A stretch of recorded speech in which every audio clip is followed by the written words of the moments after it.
नमस्कार। आज हम लोग करने जा रहे हैं एनसीईआरटी एक्सरसाइज 2.2 जिसका फर्स्ट क्वेश्चन है। तो फर्स्ट क्वेश्चन है, निम्न द्विघात बहुपदों के शून्यक ज्ञात कीजिए और शून्यकों तथा गुणांकों के बीच के संबंध की सत्यता की जांच कीजिए। और इसमें 6 पार्ट्स है। तो सबसे पहले क्या करेंगे हम लोग, ये हमारा पहला बहुपद है उसको लिखते हैं। इस बहुपद का हमें निकालना है सबसे पहले शून्यक। तो शून्यक निकालने के लिए हम लोग क्या करेंगे कि इसके बराबर में शून्य लिखेंगे, 0 लिखेंगे। अब हम लोग करेंगे इस बहुपद का गुणनखंड। कौन से विधि द्वारा? मध्यपद विभाजन विधि। तो मध्यपद विभाजन विधि कैसे करते हैं आपको पता ही है। सबसे पहले यहाँ पे देखिए a कितना है 1, b आ गया -2 और c कितना है -8। वो इधर मैं लिख लेता हूं। तो मध्यपद विभाजन विधि हम लोग क्या करते हैं, पहले a को c से गुणा करेंगे। अभी साइन हटा के गुणा करिए, ठीक है। a को c से गुणा करेंगे तो 1 को 8 से गुणा करेंगे, कितना आंसर आएगा 8। अब इस 8 के हमें दो ऐसे गुणनखंड ढूंढना है जिसको गुणा करने से 8 है, उसको जोड़ने से या घटाने से ये बीच वाला पद यानी कि b आना चाहिए। तो 8 को हम लोग क्या लिख सकते हैं, 4 गुणा में 2। तो अब यहाँ पे देखिए इस 4 को 2 से गुणा करेंगे तो 8 आएगा। ये जो मध्य पद है जो हमारे पास, ये 2 जो है, इस 2 को हम लोग क्या लिखेंगे, ये जो मिडिल टर्म है जो मध्य पद है उसको हम लोग क्या लिखेंगे, इस 2 को 4 - 2। साइन वाइन कुछ मत देखो आप, है ना, वो अपने आप एडजस्ट हो जाएगा। करना क्या, सिर्फ आपको ये जो है ना 2 को, ये जो आया है 4 - 2 उसको ब्रैकेट के अंदर लिखना है, ठीक है। अब आप लोग यहाँ पे ध्यान से देखो, सिर्फ मैंने 2 को चेंज किया है, बाकी सारा टर्म अपने जगह पे है, उसके साथ मैंने कुछ भी छेड़खानी नहीं किया है, ठीक है। तो 2 को हम लोग क्या लिखेंगे, 4 और -2। अब क्या करना है, इस ब्रैकेट को खोलिए। ब्रैकेट को जब हम ओपन करेंगे, ब्रैकेट के पहले अगर माइनस साइन है तो दोनों पदों का साइन क्या होगा, बदल जाएगा। +4 है तो -4x, -2 है तो +2x, ये x से दोनों को गुणा करेंगे और जो है यहाँ पे -8 वो लिख दो आप, ठीक है। अब इस दोनों में क्या कॉमन है, इस दोनों में कॉमन है x, तो हम लोग x कॉमन निकालते हैं। तो यहाँ पे मैंने x कॉमन लिया तो यहाँ पे क्या बच गया x और यहाँ पे बच गया 4, ठीक है। अब यहाँ पे देखिए इस दोनों में कॉमन क्या है, इस दोनों में कॉमन है 2। थोड़ा साइन का ध्यान रखना है, अगर यहाँ पे प्लस है तो प्लस ही लिखना आप लोग। तो इस साइन को यहाँ पे मतलब नेक्स्ट स्टेप में चेंज नहीं करेंगे। अगर माइनस होता है यहाँ पे तो माइनस लिखेंगे और इस साइन को यहाँ पे हम लोग चेंज कर लेंगे। तो यहाँ पे प्लस है तो प्लस लिखेंगे और बाकी 2 कॉमन है। तो यहाँ पे 2 हमने कॉमन निकाल, +2 कॉमन लिया तो यहाँ पे क्या बच गया x और यहाँ पे हो जाएगा 2 4 जा 8, ठीक है, मतलब 2 चौके 8 तो 4 आ गया। अब ये दोनों मैच होना चाहिए, अगर ये दोनों मैच हो गया तो आपका सारा कैलकुलेशन परफेक्ट है। तो अब इस दोनों टर्म में, इस दोनों पदों में क्या कॉमन है, x - 4 कॉमन है तो x - 4 कॉमन निकाल लेते हैं। तो x - 4 कॉमन आ गया तो यहाँ पे बच गया x और यहाँ बच गया +2। तो हमारे पास ये 2 गुणनखंड मिल गया। तो पहले गुणनखंड के बराबर में भी कितना लिखेंगे, 0, फिर लिखेंगे दूसरे गुणनखंड के बराबर में 0। तो यहाँ पे देखिए पहला गुणनखंड बराबर में 0, दूसरा गुणनखंड बराबर में भी 0 लिखिए। ये क्या देगा हमें, x बराबर, ये -4 है तो उधर जाके हो गया +4 और ये देगा हमें x बराबर +2 है तो उधर जाके हो जाएगा -2।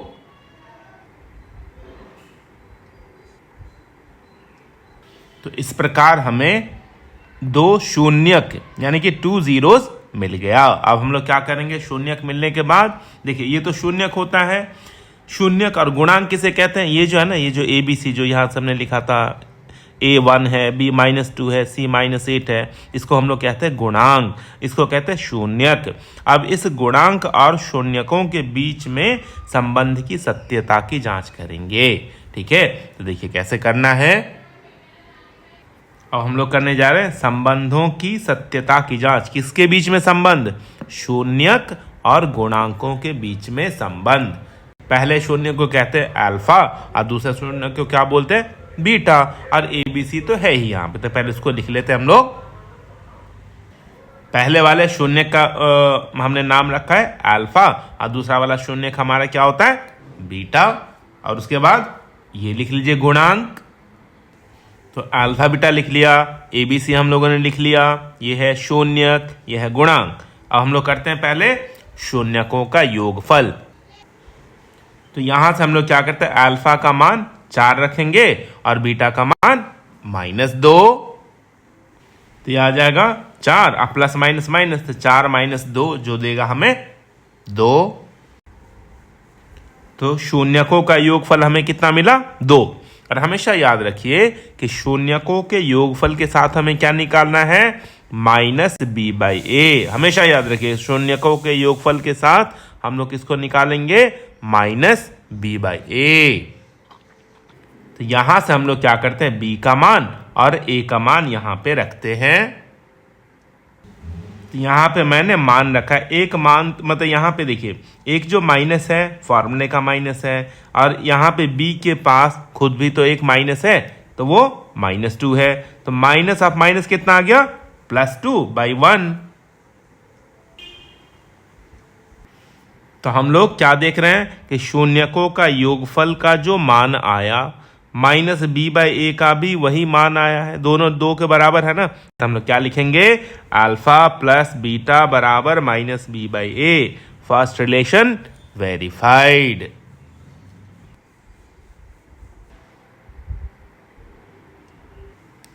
तो ये संबंध सत्यापित हो गया। अब हमें क्या निकालना है, दूसरा संबंध ही तो होता है जिसे कहते हैं शून्यकों का गुणनफल। तो हम लोग उसको सत्यापित करते हैं। अब हम लोग करते हैं अल्फा गुना में बीटा। तो देखिए अल्फा का मान है 4 और बीटा का मान कितना है, -2। तो ये दोनों मान यहां पे हम लोग रखते हैं। तो 4 गुणा में -2 कितना देगा हमें, -8। इस प्रकार हमें शून्यकों का गुणनफल मिल गया। अब हमें शून्यकों के गुणनफल के साथ क्या कैलकुलेट करना चाहिए, c/a। हमेशा याद रखिए कि शून्यकों के योगफल के साथ -b/a और शून्यकों के गुणनफल के साथ c/a हमेशा कैलकुलेट करना चाहिए। तो हम लोग कैलकुलेट करेंगे c/a। तो यहां से हम लोग क्या करते हैं, c का मान और a का मान यहां पे रखते हैं। तो हमें देखिए -8/1 को कितना लिखूंगा मैं, -8। तो इस प्रकार देखिए शून्यकों का गुणनफल यहाँ पे -8 आया और c/a भी कितना आया, -8 आया। तब आप खुद देख रहे हैं कि दोनों आपस में बराबर है। तो हम लोग लिखेंगे अल्फा गुना में बीटा बराबर c/a। यही तो मतलब सेकंड वाला संबंध होता है शून्यक और गुणांकों के बीच में। तो सेकंड रिलेशन भी वेरीफाई हो गया।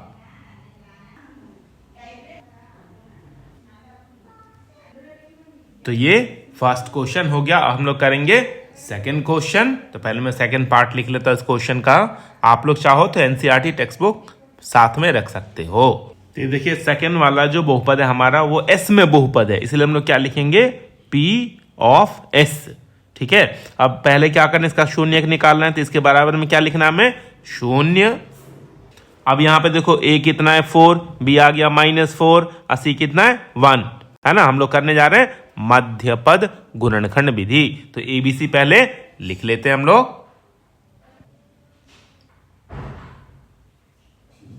तो ABC हमारे पास है 4, -4 एंड 1 जो मैंने यहां पे शो कर दिया। अब हमें क्या करना है कि मध्यपद विभाजन विधि में a को c से गुणा करना है। तो a को c से गुणा करेंगे तो कितना आ जाएगा, 4 एकम 4। अब इस 4 के 2 गुणनखंड हमें ढूंढना है जिसको गुणा करने से ये 4 आना चाहिए और जोड़ने से या घटाने से, उसी गुणनखंड को जोड़ने या घटाने से ये मिडिल टर्म यानी कि b भी आना चाहिए। तो 4 को हम लोग क्या लिख सकते हैं, 2 गुणा में 2। इसी 2 गुणनखंड को अगर मैं ऐड करूं मतलब जोड़ दूं तो बीच वाला ये 4 आ रहा है ना, साइन में मत देखो आप, ठीक है। तो हम लोग इस 4 को क्या लिखेंगे, 2 + 2। हम लोग क्या करें, ये जो मिडिल टर्म है ना b वाला टर्म, उसको हम लोग उस 4 को हम लोग क्या लिखेंगे, 2+2 ब्रैकेट के अंदर। इसको लिख दिया, इस 4 को हमने 2+2। अब क्या करना है, इस ब्रैकेट को ओपन करेंगे। तो ब्रैकेट को ओपन करने से पहले आपको ये साइन भी चेक करना है। अगर ब्रैकेट के पहले माइनस का साइन है तो ब्रैकेट ओपन करोगे आप, ब्रैकेट खोलोगे आप, तो क्या होगा, दोनों पदों का चिन्ह क्या होगा, साइन क्या होगा, बदल जाएगा। तो कितना आ जाएगा, -2s, और ये भी कितना देगा, -2s। इस s से साथ में इसको मल्टीप्लाई भी करना है, गुणा भी करना है। तो हम लोगों ने लिख लिया 4s² -2s, फिर ये साइन भी चेंज हो जाएगा, -2s और +1। इस दोनों में देखिए क्या कॉमन है, 2s कॉमन है, तो 2s कॉमन निकालिए। तो इधर 2s कॉमन लेने से आप खुद देखो ना, 2s कॉमन लेंगे तो 2 के टेबल में 4 कितना 2 टाइम्स में आता है, और यहाँ पे s जो है 2 बार है, तो एक s तो हमने कॉमन ले लिया तो बच गया 2s। और जब टोटल आप कॉमन निकाल लेते हो, देख रहे हो 2s टोटल कॉमन निकाल लोगे तो यहाँ पे क्या बचेगा, 1। अब इस दोनों में देखिए क्या कॉमन है, कुछ भी कॉमन नहीं है, तो जहाँ कुछ भी कॉमन ना हो वहाँ पे 1 कॉमन होता है। तो अब यहाँ का साइन भी देखो, ये साइन क्या है, माइनस है, तो माइनस लिखेंगे, और ये साइन हमें चेंज करना पड़ेगा। अगर यहाँ पे प्लस होता तो प्लस लिखते, ये साइन चेंज नहीं करते। तो यहां पे हमने कितना, -1 कॉमन लिया, तो ये सिर्फ साइन चेंज हो जाएगा, बाकी सारा वही रहेगा। अब देखिए ये और ये दोनों पदों में ये और ये मिल गया ना, मतलब आपका कैलकुलेशन ठीक है। तो अब दोनों पदों में कॉमन क्या है, 2s -1। तो यहां पे देखो, अब 2s -1 कॉमन लिया तो यहां पे बच गया 2s, इधर कितना -1 है ना। अब हमें 2 ये गुणनखंड मिल गया। अब क्या करेंगे हम लोग, पहले गुणनखंड के बराबर में भी 0 लिखना है, दूसरे गुणनखंड के बराबर में भी 0 लिखना है। तो साइड बाय साइड लिख लेते हैं हम लोग। तो साइड बाय साइड दोनों गुणनखंड के बराबर में 0 लिख लिया। अब हम लोग s कैलकुलेट करेंगे। तो 2s बराबर -1 को उधर भेजिए, क्या हो जाएगा, +1। अगर इस साइड 2 क्या है, गुणा में है ना, उधर भेजेंगे तो किस में चला जाएगा, भाग के रूप में। तो इधर भी वैसे ही कैलकुलेट करेंगे। 2s बराबर होगा -1 उधर जाके +1, s = 1/2। सेम ऐसे ही इसको भी सॉल्व करने से वही आंसर आएगा। इस प्रकार हमें 2 शून्यक मिल गया। तो ये रहा अल्फा पहला मान और बीटा दूसरा मान। तो आ गया उसके गुणांक, a = 4, b = -4 और c = 1। हमें क्या पता लगाना है, पहला संबंध जो कितना होता है, अल्फा प्लस बीटा = -b/a। तो पहले हम लोग निकालते हैं शून्यकों का योगफल। तो हम लोग क्या करते हैं, अल्फा का मान और बीटा का मान यहां से रखेंगे। अल्फा हमारा 1/2 है, बीटा भी हमारा कितना 1/2 है, तो ये मान यहां पे रखिए।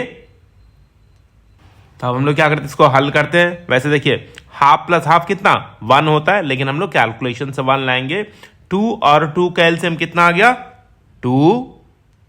तो भिन्न के सम में क्या होता है कि अगर हर बराबर हो तो एलसीएम भी वही आता है। तो ऊपर वाले नंबर को सिर्फ अगर प्लस है तो प्लस कर देंगे, माइनस है तो माइनस करेंगे, जो हमें कितना देगा, 2/2। तो 2/2 कितना होगा, 2/2 आ गया हमारे पास 1। तो शून्यकों के योगफल के साथ हमें क्या कैलकुलेट करना चाहिए, -b/a। -b/a, तो b का मान और a का मान यहां से रखिए। तो b का मान है -4, a का मान कितना है, 4।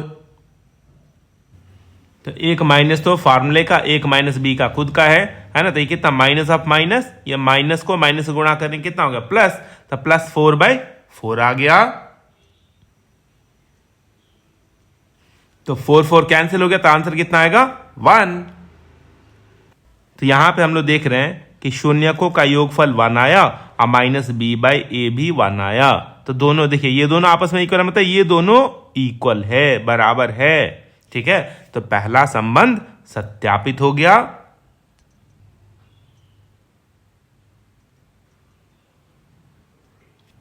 तो फाइनल हमें ऐसे लिखना, अल्फा प्लस बीटा = -b/a, ठीक है। हम लोग करेंगे शून्यकों के गुणनफल को सत्यापित। तो पहले हम लोग क्या करेंगे, शून्यकों का जैसे यहाँ पे योगफल निकाला, हम लोग क्या कैलकुलेट करेंगे, शून्यकों का गुणनफल। तो यहां से हम लोग अल्फा का मान और बीटा का मान यहां पे रखते हैं। तो अल्फा है 1/2, बीटा भी 1/2, तो ये कितना हो जाएगा 1/2 गुणा में 1/2। इसको गुणा करने से कितना आ जाएगा, 1 गुणा में 1 होगा और 2 गुणा में 2 4 हो गया, यानी कि 1/4। शून्यकों के गुणनफल के साथ हमें क्या कैलकुलेट करना चाहिए, C/A। तो यहां से हम लोग C का मान और A का मान इसमें रखते हैं। तो कितना, C है हमारा 1 और A हमारा है 4, तो आ गया 1/4।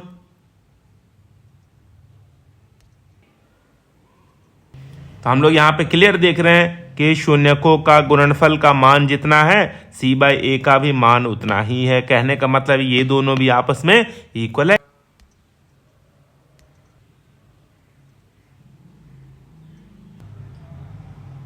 हम लोग करते हैं थर्ड क्वेश्चन। क्वेश्चन है P of x equal to 6x² -3 -7x। ये जो क्वेश्चन है आपका, ये जो बहुपद है, ये अपने स्टैंडर्ड फॉर्म में नहीं है, यानी कि मानक रूप में नहीं है। इसके लिए हम लोग क्या करेंगे, 7x को बीच में रखेंगे और 3 को बाद में लिखेंगे। ठीक है, तो इस बहुपद को मैंने स्टैंडर्ड फॉर्म यानी कि मानक रूप में लिख लिया। पहले हमें क्या करना है, इसका शून्यक निकालना है। तो शून्यक निकालने के लिए क्या करेंगे, इसके बराबर में शून्य लिखना है। अब यहां पे देखो आप, a कितना है 6, b आ गया -7 और c कितना है -3। तो मध्य पद विभाजन विधि के लिए यानी कि मिडिल टर्म स्प्लिटिंग मेथड में क्या करते हैं हम लोग, a को c से मल्टीप्लाई करेंगे, गुणा करेंगे, तो कितना हो जाएगा 6×3 18। इस 18 के हमें दो ऐसे गुणनखंड पता लगाना है जिसको जोड़ने से या घटाने से ये 7 आ जाना चाहिए। तो 18 को हम लोग क्या लिख सकते हैं, 9 गुणा में 2, यानी कि 9 दूनी 18 होता है और 9 में से 2 को माइनस करेंगे तो 7 आ जाएगा। तो 18 को हम लोग क्या लिखेंगे, 9 गुणा में 2, ये आ गया है ना। और 7 को कैसे निकालेंगे, 9 - 2 कितना आ गया, 7 आ गया। तो हम लोग क्या करेंगे, सिर्फ और सिर्फ इस 7 को कितना लिखना है, 9 - 2 ब्रैकेट के अंदर, कोष्टक के अंदर लिखना है। ठीक है,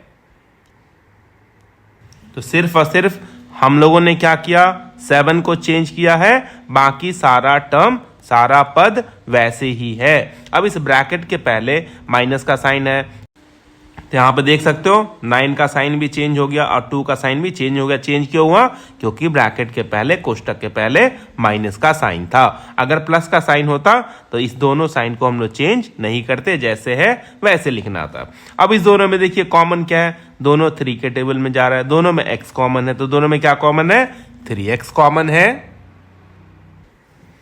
तो इसमें 3x कॉमन लेने से कितना बच गया, यहां बच गया 2x। इसमें 3x कॉमन लेने से कितना बच गया, क्योंकि 3 3 9 होता है ना, x तो कॉमन हम लोग ले ही चुके हैं, है ना, तो यहां बच गया 3। यहां पे कुछ भी मैच नहीं हो रहा और यहां पे प्लस साइन है ना, तो प्लस है तो प्लस ही लिखना है। और दोनों में कुछ नहीं मिल रहा, मतलब 1 कॉमन है, तो 1 कॉमन निकाल लिया। अब देखिए ये और ये मतलब मिल गया ना, जब ये मिल जाए तो समझिए आपका सारा कैलकुलेशन परफेक्ट है। अब हम लोग क्या कॉमन लेंगे दोनों पदों में, 2x - 3। जब 2x - 3 कॉमन लेंगे तो अगला क्या बच जाएगा, 3x + 1। तो दोनों में कॉमन आ गया 2x - 3, तो यहां पे बच गया 3x और यहां पे बच गया +1। तो दो हमारे पास गुणनखंड आ गया। अब क्या लिखना है, पहले गुणनखंड के बराबर में 0 और फिर दूसरे गुणनखंड के बराबर में भी 0 लिखना है। यहां निकालना है हमें x और यहां भी x निकालना है। -3 को उधर भेजेंगे तो कितना आ जाएगा, +3। अब निकालना है हमें x। तो जब x निकालेंगे, x के साथ जो नंबर मल्टीप्लाई में होता है यानी कि गुणा के रूप में होता है, उसको RHS में भेजने में किस में बदल जाएगा, वो भाग के रूप में आ जाएगा, यानी कि x बराबर हो जाएगा 3/2। हम लोग इधर भी सॉल्व करेंगे तो +1 को उधर भेजिए, कितना हो जाएगा, -1। फिर x निकालेंगे तो x बराबर कितना हो जाएगा, -1/3। तो इस प्रकार हमें 2 शून्यक मिल गया। अब हम लोग करेंगे, तो यहां पे देखिए आप अल्फा इक्वल टू कितना आ गया 3/2 और बीटा इक्वल टू कितना है -1/3 और हमारे पास गुणांक क्या क्या है,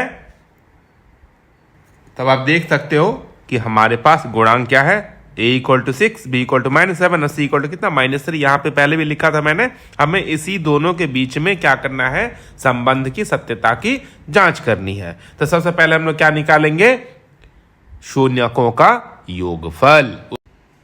यहां से हम लोग अल्फा और बीटा का मान यहां पे रखते हैं। तो अल्फा क्या लिखना है 3/2, बीटा कितना लिखना है -1/3। अब इसका हम लोग एलसीएम लेंगे, तो 3 और 2 का एलसीएम कितना आ गया 6 हो गया। 6 को 2 से डिवाइड करिए, कितना आएगा, 6 को 2 से डिवाइड करने से आएगा 3। उस 3 को ऊपर मल्टीप्लाई करिए, तो 3 3 जा कितना आ गया 9 और ये कितना आ गया प्लस माइनस माइनस। अब 6 को 3 से भाग करेंगे, ठीक है, तो कितना आएगा 2। उस 2 को ऊपर मल्टीप्लाई करिए 1 से, तो 2 बन जाएगा 2, जो हमें कितना देगा 9 - 2 7/6। तो शून्यकों का योगफल हम लोगों ने निकाल लिया। अब इसके साथ क्या निकालना है, -b/a। तो यहां से b का मान और यहां से a का मान यहां पे रखते हैं। तब आप यहां पे देख सकते हो कि एक माइनस फार्मूले का, एक माइनस b का खुद का है, तो माइनस माइनस कितना आ जाएगा +7/6। इसका जितना मान है -b/a का भी वही मान है। कहने का मतलब है कि ये दोनों आपस में बराबर है। तो इस प्रकार क्या हुआ कि पहला जो संबंध है शून्यक और गुणांकों के बीच में, वो सत्यापित हो गया। हम लोग सत्यापन करेंगे किसका, दूसरे संबंध को। दूसरा संबंध क्या है, शून्यकों का गुणनफल। तो यहां से हम लोग अल्फा का और बीटा का मान यहां पे रखते हैं। अल्फा है 3/2, बीटा कितना है -1/3। तो अल्फा बीटा का मान रख दिया, 3 से 3 क्या होगा कैंसिल हो गया। तो हमारे पास कितना बच गया, यहां पे बच गया -1, यहां पे बच गया 2, तो आंसर आ गया -1/2। ये -1/2 लिख लिया हमने। अब इसके साथ क्या निकालना है, हमेशा याद रखिए शून्यकों के गुणनफल के साथ हमें निकालना है c/a। तो हम लोग क्या निकालेंगे c/a। अब यहां से c का और a का मान रखते हैं, देखते हैं कितना आता है। तो c का और a का मान रख लिया, 3 2 जा 6, यहां पे कैंसिल करिए। तब यहां पे देखिए ऊपर कितना आ गया -1, नीचे आ गया 2, तो देखिए आ गया ना इसी के जैसे -1/2। अब ये दोनों मान आपस में मिल रहा है ना, अगर ये दोनों आपस में बराबर है तो ये दोनों भी आपस में बराबर है। कहने का मतलब है कि अगर दोनों का RHS इक्वल है तो LHS भी आपस में इक्वल है। इस प्रकार हम लिखेंगे alpha plus beta equal to c/a। दूसरा संबंध तो यही होता है शून्यकों और गुणांकों के बीच। तो हमारा सेकेंड रिलेशन यानी कि दूसरा संबंध भी सत्यापित हो गया।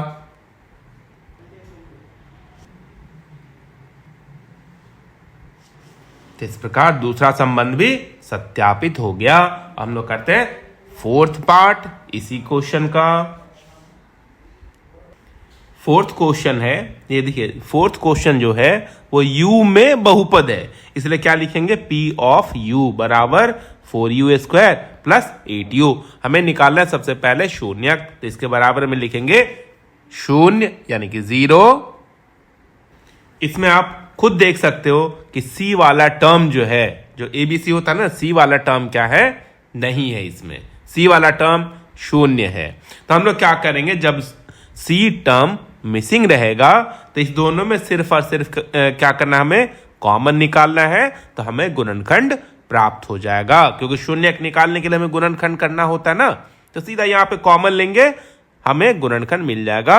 और यहाँ पे सीधा कॉमन क्यों लेना है, क्योंकि यहाँ पे c टर्म मिसिंग है। तो हम लोग क्या करेंगे, सीधा इस दोनों में देखिए क्या कॉमन है, दोनों में 4u कॉमन है। यहाँ पे मैंने 4u कॉमन लिया, तो यहाँ पे बच गया सिर्फ और सिर्फ u, क्योंकि 4 और एक u तो बाहर आ गया ना। इस 8u में से u तो आ ही चुका है। अब 4 के टेबल में 8 कितने बार में आता है? 2 बार में, तो यहाँ पे 2 लिखिए।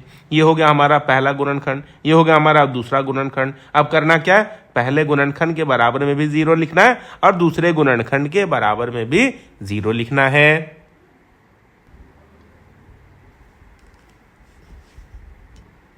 यहां पे u कैलकुलेट करेंगे, u निकालेंगे तो u इक्वल टू कितना हो जाएगा? u बराबर में 0/4। तो 0/4, शून्य को किसी भी नंबर से भाग करिए, हमेशा उसका आंसर कितना? 0 ही आता है। तो u बराबर आ गया 0।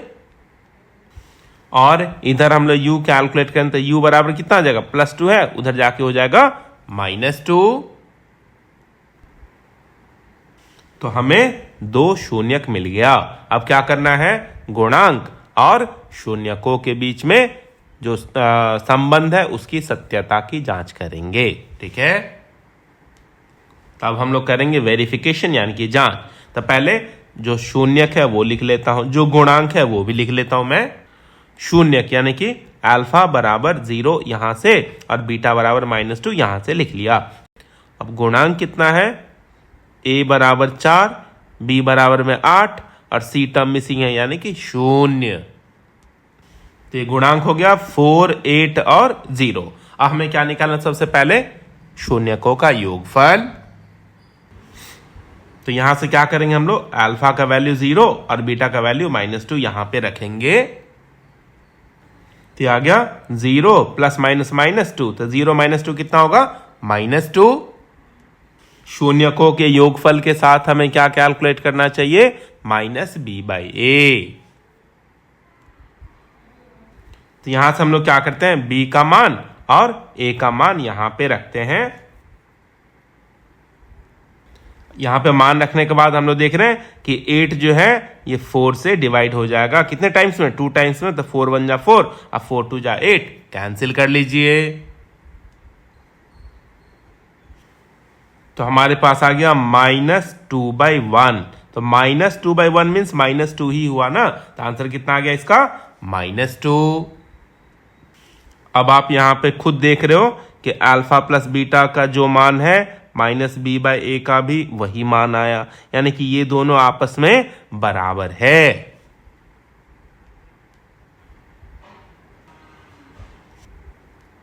तो इस प्रकार शून्यक और गुणांकों के बीच में पहला संबंध सत्यापित हो गया। अब हम लोग सत्यापित करेंगे दूसरा संबंध जो होता है अल्फा गुणा में बीटा। अब हम लोग क्या करेंगे? अल्फा का मान और बीटा का मान यहां से रखेंगे। अल्फा है 0, बीटा है कितना? -2। तो ये मान यहां पे रखते हैं, जो कितना है? 0 गुणा में -2। शून्य को किसी भी संख्या में आप गुणा करिए, उसका आंसर कितना आता है? हमेशा 0। शून्यकों के गुणनफल का मान आ गया। शून्यकों के गुणनफल के बाद हमें किसका मान निकालना चाहिए? c/a। तो हम लोग कैलकुलेट करेंगे c/a। तो c का मान 0 और a का मान 4 है, तो कितना आ जाएगा? 0/4। और 0 को किसी भी संख्या से आप भाग करिए, उसका आंसर हमेशा 0 ही आता है, यानी कि 0 ही आता है। तब हम लोग यहाँ पे क्लियर देख रहे हैं कि अल्फा गुना में बीटा का जो मान आया, यानी कि शून्यकों के गुणनफल का जो मान है c/a का भी वही मान है। कहने का मतलब है दोनों के दोनों आपस में बराबर है।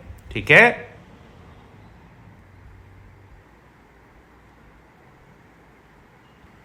तो इस प्रकार दूसरा संबंध भी सत्यापित हो गया। अब हम लोग करते हैं इसी क्वेश्चन का 5th पार्ट।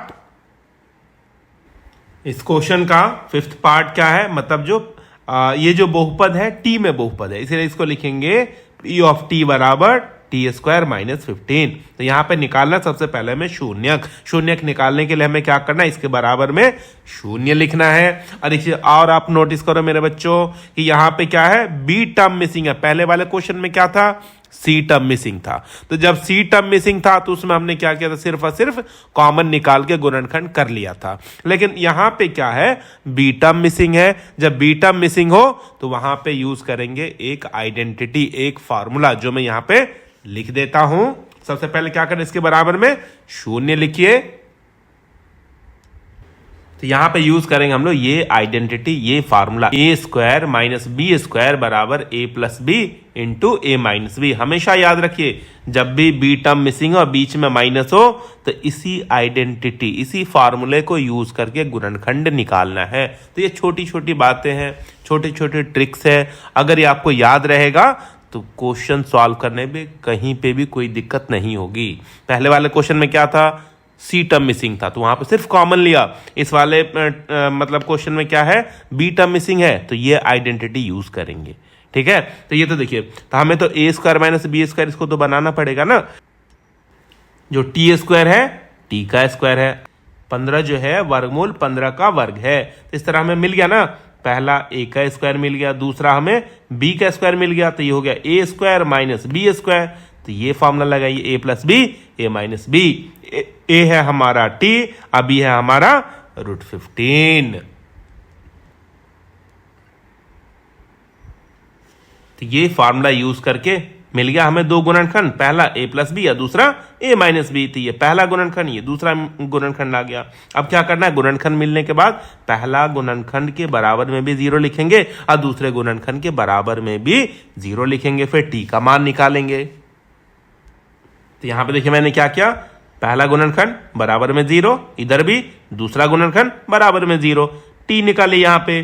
तो टी बराबर कितना हो जाएगा, -√15। और इधर टी बराबर में कितना हो जाएगा, -√15 को उधर भेजेंगे, हो जाएगा +√15।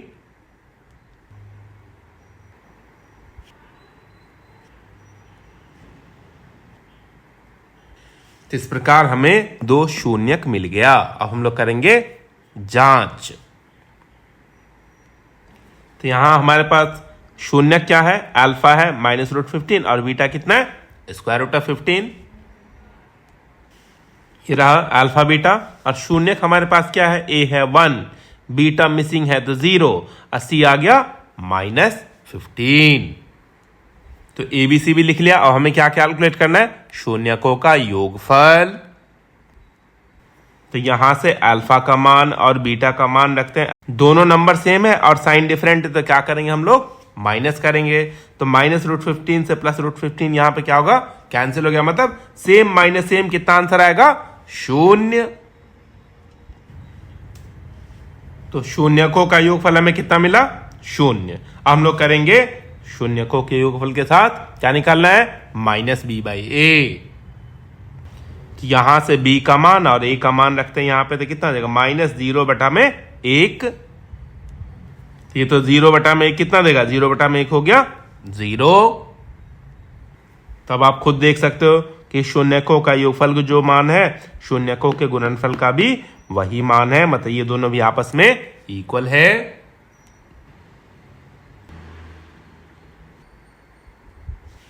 तो इस प्रकार पहला जो संबंध है वो सत्यापित हो गया। ठीक है, अब हम लोग करेंगे दूसरा, जो है शून्यकों का गुणनफल। तो अल्फा का मान और बीटा का मान यहां पर रखेंगे, तो अल्फा है -√15 यहां पर रखिए, फिर गुणा में बीटा का मान कितना, √15 रखना है। तो √15 को √15 से गुणा करेंगे तो कितना आंसर आएगा, 15। इधर माइनस है, आंसर आएगा -15। अब इसके साथ हमें क्या कैलकुलेट करना चाहिए, c/a। तो यहां पे देखो, अब c का मान और a का मान, वो दोनों मान यहां पे रखिए, c बराबर -15 और a बराबर 1 यहां पे रखना है। -15/1 हमें कितना देगा, -15। तो इस प्रकार हम लोग देख रहे हैं गुणनफल, यानी कि शून्यकों का गुणनफल का जो मान है, c/a का भी वही मान है। तो इस प्रकार हम लोग क्या कह सकते हैं कि ये दोनों आपस में बराबर है।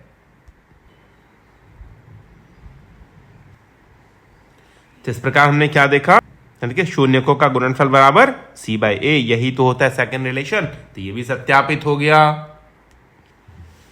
ठीक है, तो दोनों रिलेशन क्या हुआ, वेरीफाई हो गया। तो मेरे बच्चों 5 क्वेश्चन मैंने कर दिया इस मतलब पहले पार्ट का। आपको क्या करना है, इस पार्ट का जो 6th क्वेश्चन है वो आप लोग खुद ट्राई करेंगे।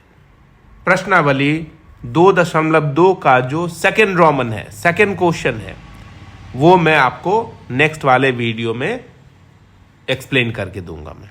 ठीक है, इस वाले वीडियो में मैंने आपको क्या किया, पहले वाले क्वेश्चन के 5 पार्ट को एक्सप्लेन कर दिया है। छठा पार्ट आप लोग खुद करिए, इतना समझने के बाद आप लोग आसानी से कर सकते हैं। ठीक है, तो चलिए और जो भी करेंगे नेक्स्ट वाले क्लास में। तब तक के लिए बाय बाय, खुश रहिए, जय हिंद, जय भारत।